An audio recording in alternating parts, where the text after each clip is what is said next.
The story of the Grand Canyon is truly an epic carved into the chest of time.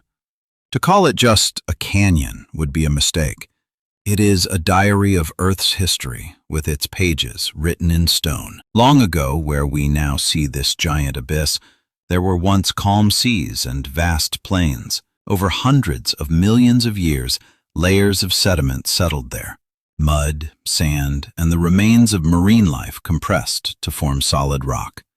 The colorful layers you see on the canyon walls today are actually different chapters of history.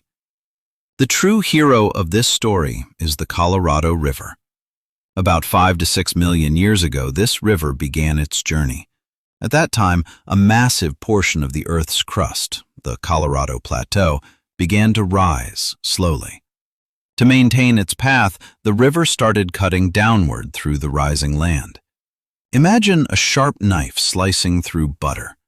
The Colorado River did exactly that over millions of years, cutting through hard rock to create this deep gorge.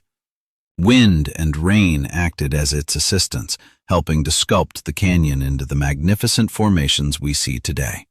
If you stand at the very top, the rim of the canyon, the weather and environment are one way, but if you hike down to the riverbanks, it feels like you've stepped onto another planet.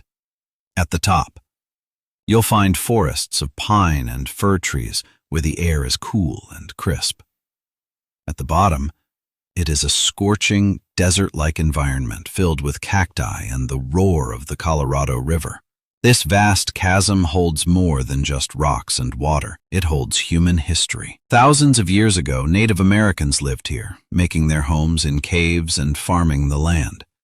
Remnants of their pottery and dwellings can still be found today.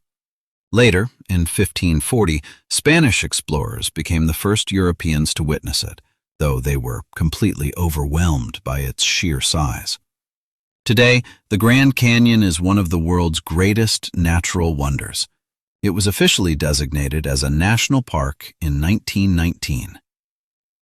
A fun fact: the Grand Canyon is about 1 mile, 1.6 kilometers deep, and stretches up to 18 miles wide in some places. When you stand there at sunset, you'll see the rock layers shift into shades of red, orange, and purple, as if an artist has painted the sky and the mountains together. The Grand Canyon reminds us that with enough time and patience, even a simple river can carve an unbelievably beautiful masterpiece out of the earth.